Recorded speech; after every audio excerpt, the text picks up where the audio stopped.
Hello friends.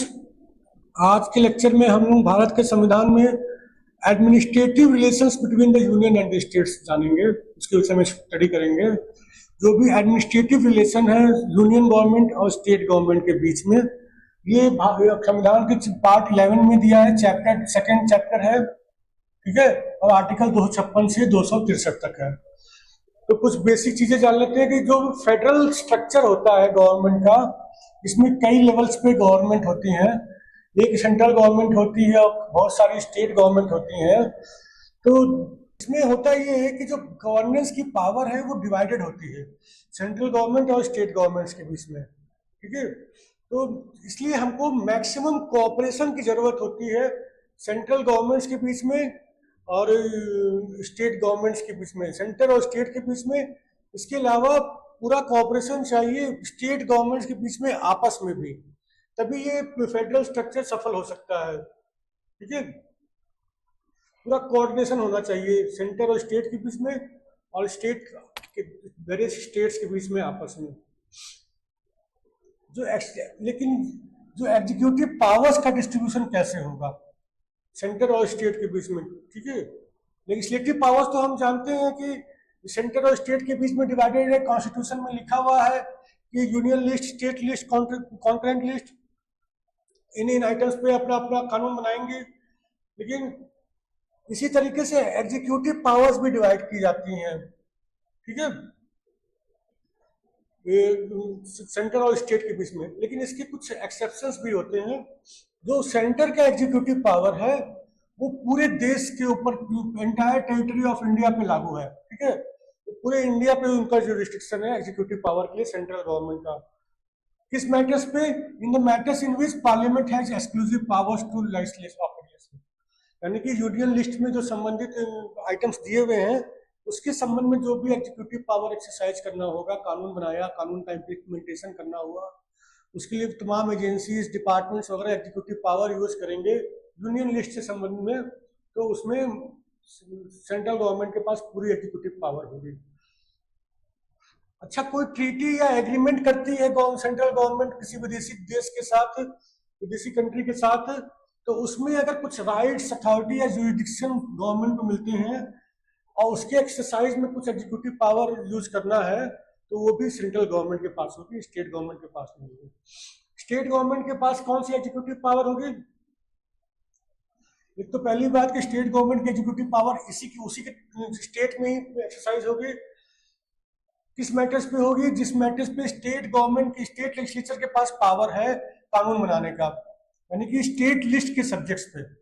और अब ये तो हो गया स्टेट लिस्ट, और इसके अलावा यूनियन लिस्ट था। यूनियन लिस्ट का आपने देख लिया, यूनियन लिस्ट में सारी एग्जीक्यूटिव पावर सेंटर के पास होगी, स्टेट लिस्ट की सारी एग्जीक्यूटिव पावर स्टेट के पास होगी। अब कॉन्करेंट लिस्ट में जो कानून बनेंगे उसकी एग्जीक्यूटिव पावर्स किसके पास होगी? वो तो दोनों, पार्लियामेंट और स्टेट लेजिस्लेचर तो दोनों बनाते हैं। उसकी एग्जीक्यूटिव पावर्स सारी स्टेट गवर्नमेंट के पास होगी, ठीक है। अगर सेंट्रल गवर्नमेंट ने यानी पार्लियामेंट ने बनाया है कोई कानून, तब भी एग्जीक्यूटिव पावर स्टेट गवर्नमेंट के पास होगी।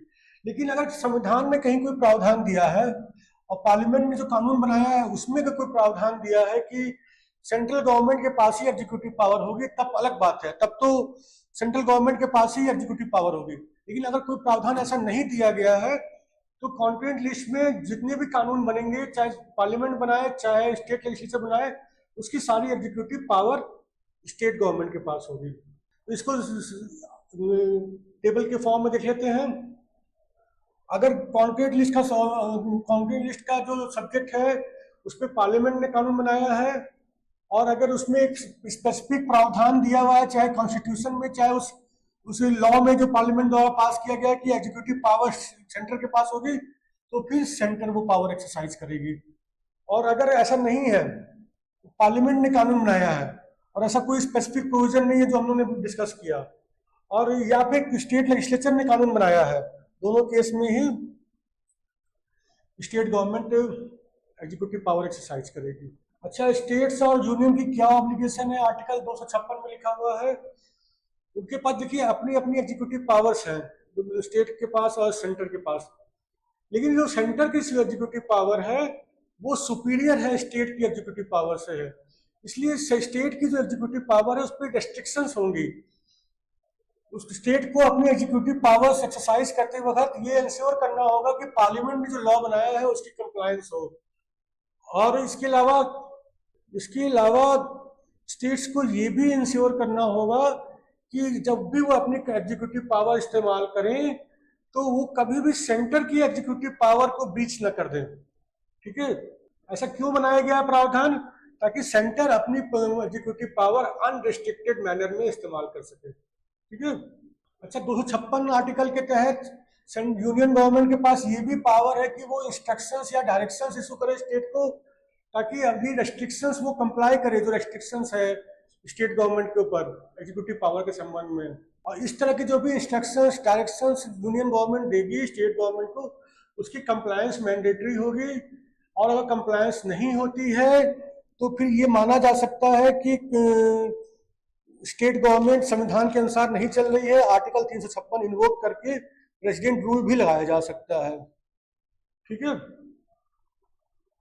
अच्छा, control of the union over states in certain cases है, जो अब तो पहले भी अपने 2 केसेस देखे। इसके अलावा आर्टिकल 257 में दिया गया है, सेंट्रल गवर्नमेंट को पावर दिया गया है डायरेक्शन इशू करने का। किस मैटर पे डायरेक्शन इशू करने का? Construction and maintenance of means of communication declared to be of national and military importance. Communication के साधन जो केबल लाइनें गई हुई हैं या पोल्स लगे हैं, इससे कम्युनिकेशन हो रहा है, उसका कंस्ट्रक्शन करने के लिए, बनाने के लिए और उसका मेंटेनेंस करने के लिए सेंट्रल गवर्नमेंट डायरेक्शन दे सकती है। वो लाइनें चाहे तो नेशनल इंपॉर्टेंस की भी हो सकती हैं या मिलिट्री ऑपरेशन के लिए भी इस्तेमाल की जा सकती हैं। अच्छा, स्टेट के अंदर जो रेलवे लाइन गई है उसको प्रोटेक्ट करने के लिए भी डायरेक्शन इशू कर सकती है स्टेट को, सेंट्रल गवर्नमेंट इशू कर सकती है डायरेक्शन। जो स्टेट में शेड्यूल्ड ट्राइब्स हैं उनके लिए कुछ स्कीमें बनाने की, उनकी वेलफेयर के लिए कुछ स्कीमें बनाने के लिए और उसको स्कीमों पे एग्जीक्यूट करने के लिए भी सेंट्रल गवर्नमेंट डायरेक्शन इशू कर सकती है।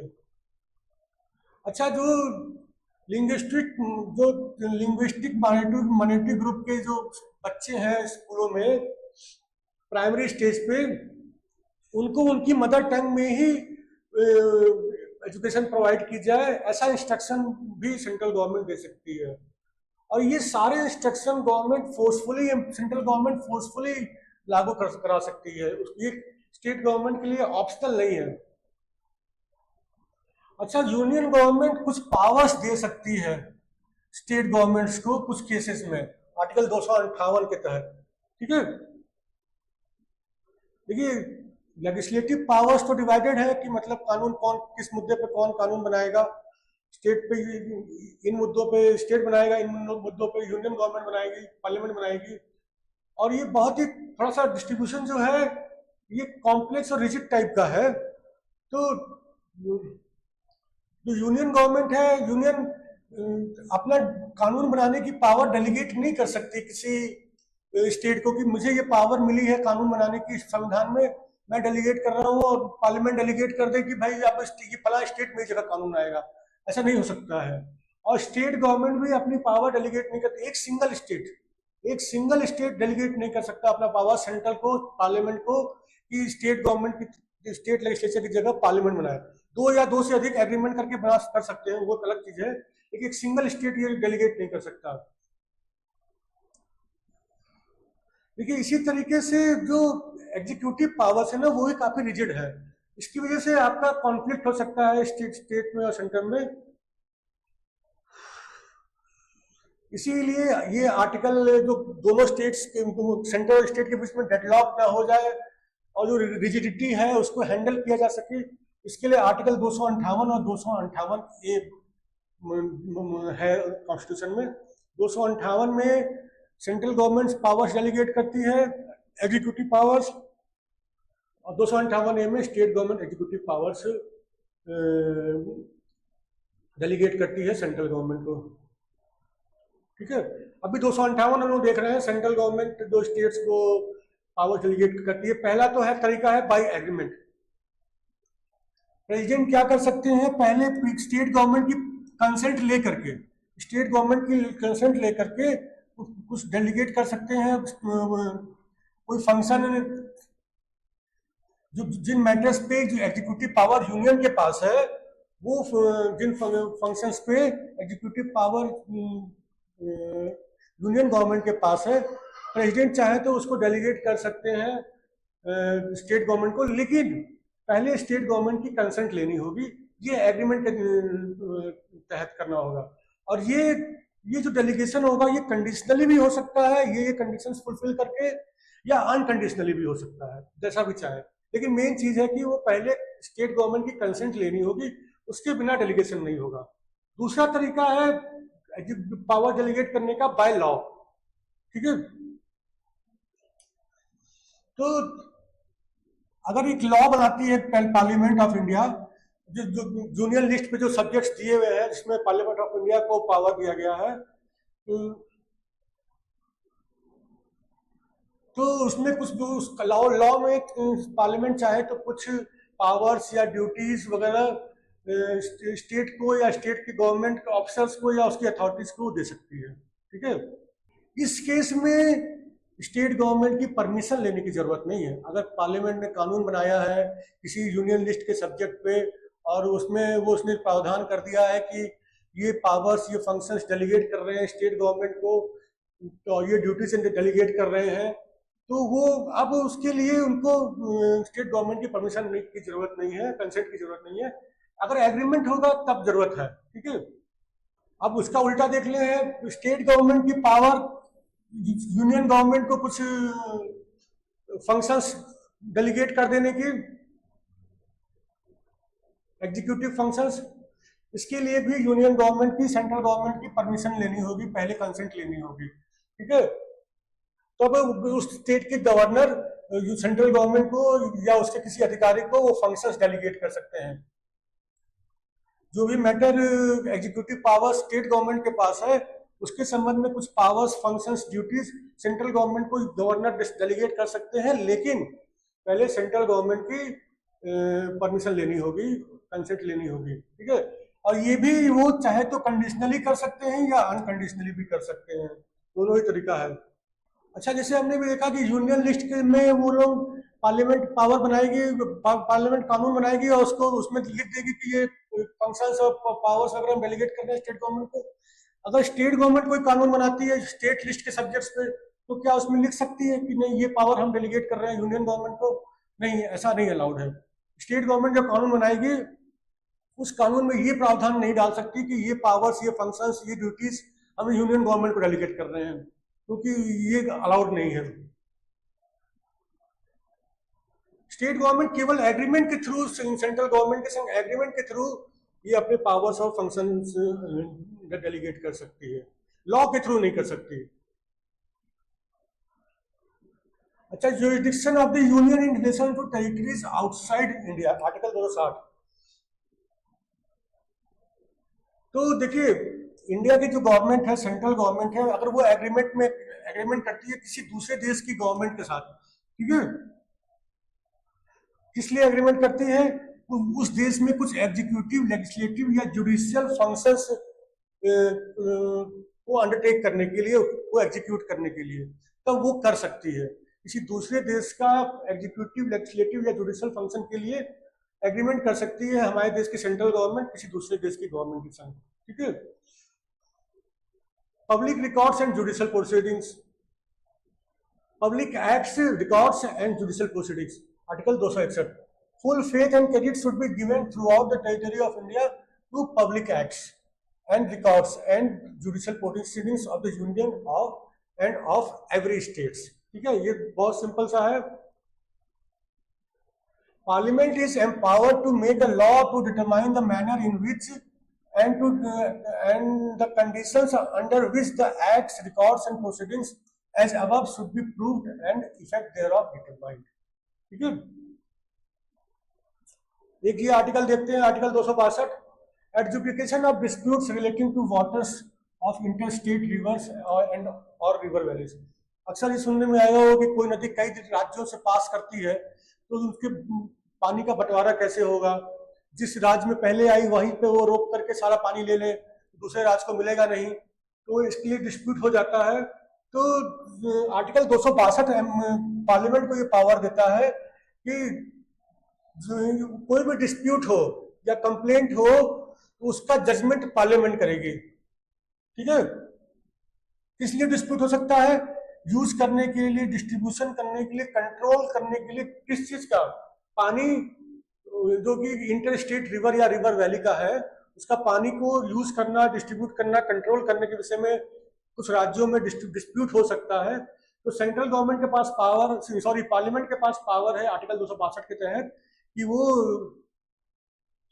उसके कानून बनाए और किस तरह से उसका एडजुडिकेशन होगा, कैसे जजमेंट होगा उसका, वो डिसाइड करे। ठीक है, तो इसके इसी पावर को यूज करके एक एक्ट बना है, inter state water disputes act 1956। ठीक है,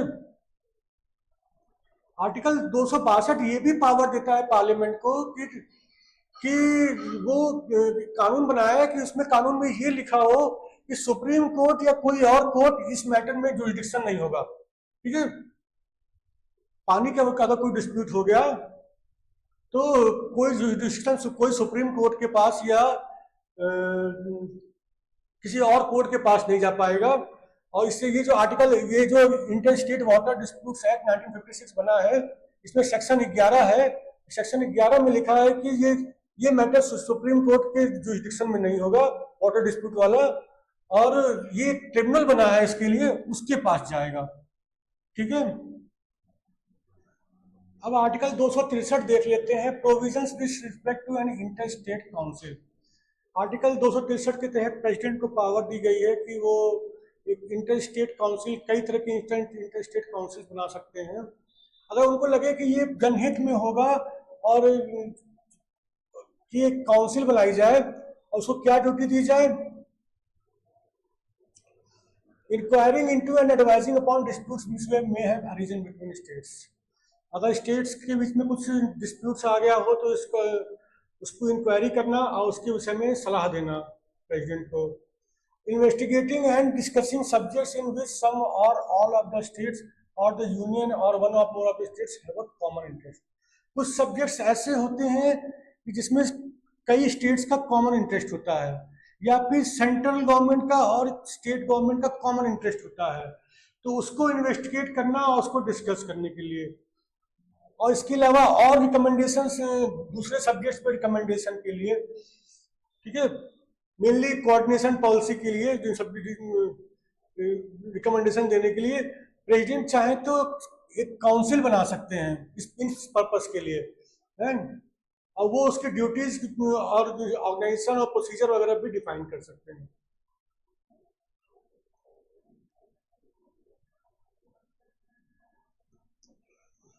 अच्छा, सुप्रीम कोर्ट ने भी एक डिसीजन में कहा है कि अगर सेंट्रल गवर्नमेंट को लगे कि जो डिस्प्यूट है, जो स्टेट गवर्नमेंट से डिस्प्यूट आया है, वो निगोशिएशन से सॉल्व नहीं हो सकता, बातचीत से सॉल्व नहीं हो सकता, तो सेंट्रल गवर्नमेंट को चाहिए कि एक ट्रिब्यूनल बनाए उसके लिए, और वो डिस्प्यूट ट्रिब्यूनल को भेज दे जजमेंट के लिए।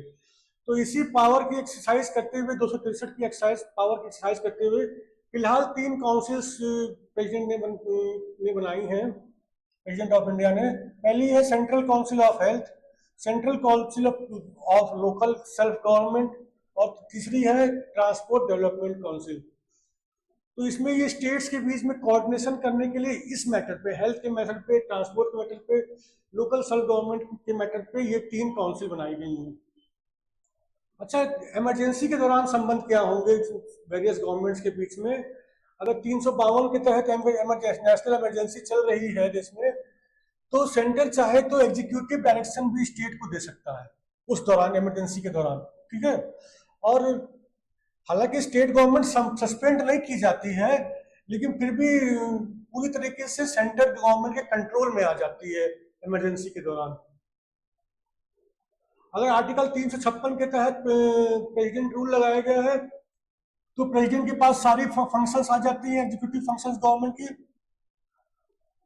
स्टेट गवर्नमेंट खत्म हो जाती है वाली जो चुनी हुई थी, और जो पावर्स है वो गवर्नर के पास आ जाती है, या जो कोई एग्जीक्यूटिव अथॉरिटी है उसके पास आ जाती है। अगर फाइनेंशियल इमरजेंसी है तो आर्टिकल 360 के तहत चल रही है, तो centre is empowered to direct the state to observe canons of financial property. Central government के पास पावर आ जाती है कि स्टेट गवर्नमेंट्स को आदेश दे कि फाइनेंशियली प्रूडेंस मेंटेन करें, कम खर्च करें। इसके अलावा कुछ अन्य डायरेक्शंस देना चाहे सेंट्रल गवर्नमेंट तो वो भी दे सकती है।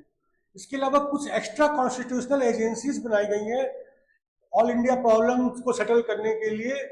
ये कॉन्स्टिट्यूशन में उसका प्रावधान नहीं दिया गया है, लेकिन वो देश के कोऑर्डिनेटेड डेवलपमेंट ऑफ इंडिया के लिए कॉन्स्टिट्यूशनल एक्स्ट्रा कॉन्स्टिट्यूशनल बॉडीज बनाई गई है। एक नीति आयोग है, national institutions for transforming of India, एक नेशनल डेवलपमेंट काउंसिल है, एक नेशनल इंटीग्रेशन काउंसिल है। ये सब एक्स्ट्रा कॉन्स्टिट्यूशनल बॉडीज हैं जो बनाई गई हैं। नीति आयोग के तमाम फंक्शंस और एम्स एंड ऑब्जेक्टिव्स दिए गए हैं उसको फुलफिल करने के लिए, और overall coordination between states and development of India, और उसके फीचर्स हैं तमाम नीति आयोग के। इसके अलावा सेम चीज नेशनल डेवलपमेंट काउंसिल के लिए भी है और नेशनल इंटीग्रेशन काउंसिल के लिए भी है। इसके अलावा लास्ट में हम लोग देखेंगे सेंटर और स्टेट के बीच में कंसल्टेशन के लिए भी कॉन्फ्रेंसेस ऑर्गेनाइज की जाती है तमाम बड़े बड़े ऊंचे लेवल पे है। जनरली ये एनुअल लेवल पे की जाती हैं, कोई लेकिन कंपलसरी नहीं है एनुअल ही हो। एक तो गवर्नर्स